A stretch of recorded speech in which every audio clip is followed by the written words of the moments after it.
cable guy just told us he was happy to overhear our conversation on this, and it made him think psychologically too. Yeah, and how his whole day just amounted from being late for his appointment to come here, and his van breaking down, and his cell phone not working, and all of this other stuff, to be able to come in and hear me and Emily's conversation.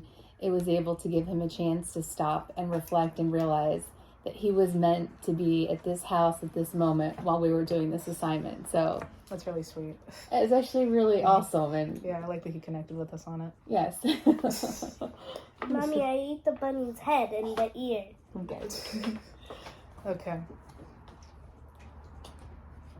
Are you asking me? Yes, yeah, I think, right.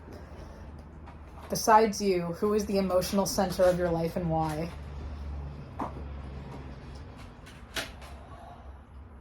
And I hate to say this question. I hate to answer this because it almost doesn't seem fair to you. I think I've been a fair amount of part of like an emotional hold of like your life and all, but I think just in recent times where I'm not like as available or whatever, where I'm just like, I'm still here for you obviously, but like, you know, what's your answer? I would say right now it's Maya, because that's fair.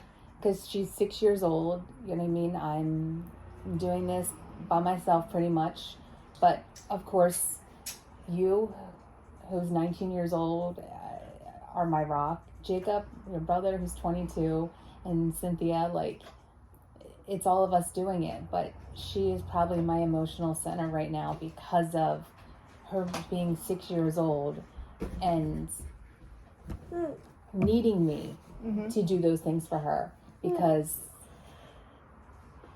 of the current situation between her and her father and I. I agree.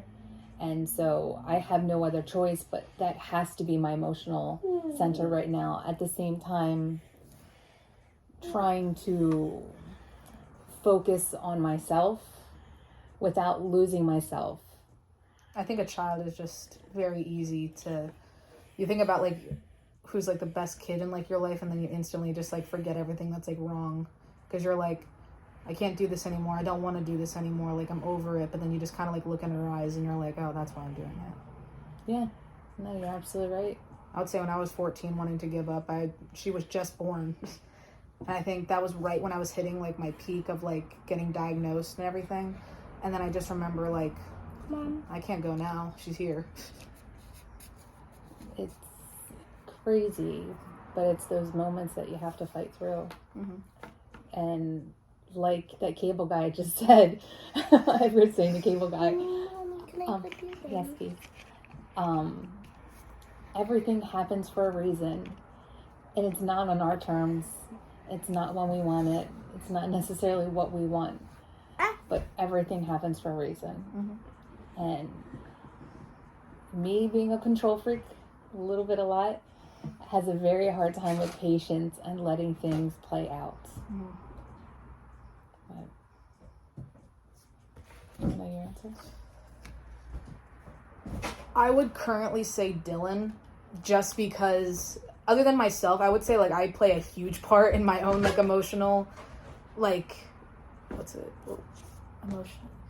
emotional center, because I think I know myself better than anybody else, and I remind myself that every day, kind of when like I have anxiety or like I'm feeling really low. I might not be able to tell anybody what's making me anxious or like why I'm feeling depressed or anything like that.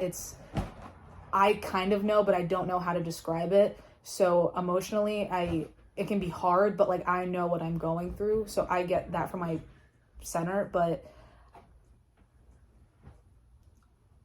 honestly, I wouldn't even say Dylan. I would probably say Dylan's mom, Julie, for a good amount of it, because I haven't really met anybody in my life that has as much panic attacks as I do, and somebody that can just like, other than you, because like you've been there for like my panic attacks, like my first ones and everything. But I think just at the certain times I get it, like I get them like at night, and being there at nighttime, Dylan I can go to and he can like hold me to physically bring me back.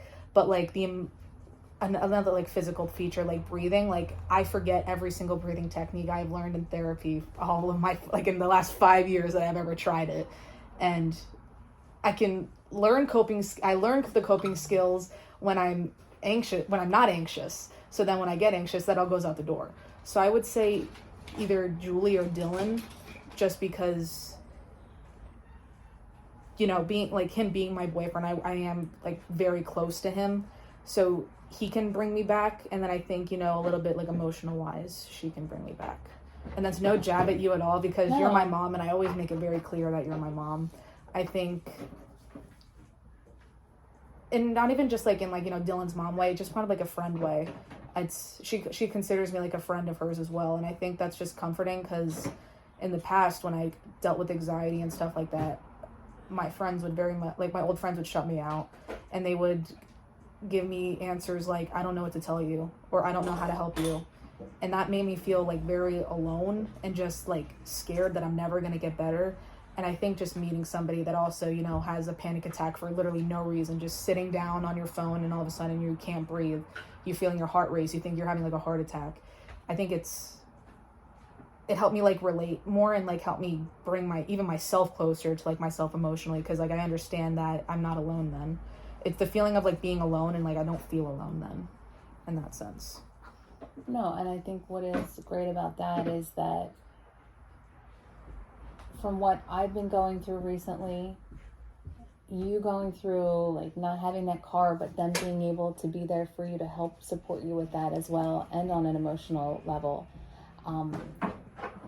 has been what we both needed. That I needed to let you be an adult. You wanted to be an adult.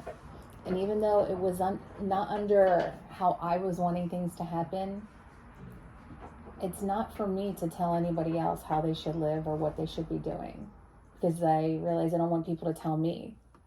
And everybody has to figure everything out on their own.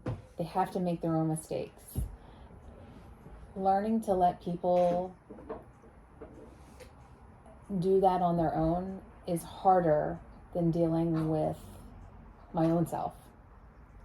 So I think I respect and I completely support that they have been your emotional center, especially when I don't expect me to be it, when I know I haven't been able to. There's been other times in my life that I may have been able to be that for you, but I think that at different stages in your life, it changes for everybody.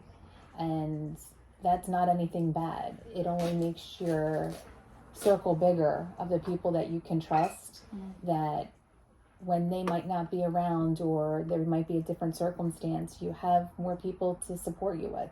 And I think that's actually something that's commended, and something that I might not have been able to accept myself 2 years ago, because I wanted everything to always necessarily more to be about me, and understanding that it's not. So it's good that way.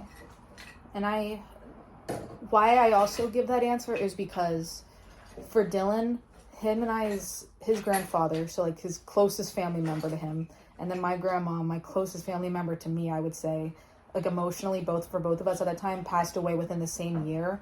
And I think at our meeting point, he was emotionally low and I was at like an okay spot, to where I wanted to be in a relationship, and to where I could, and to where I was able to help him. And I think through that 5 months of us dating, to where then my grandmother passed away, we kind of got a little bit more of like an understanding of each other.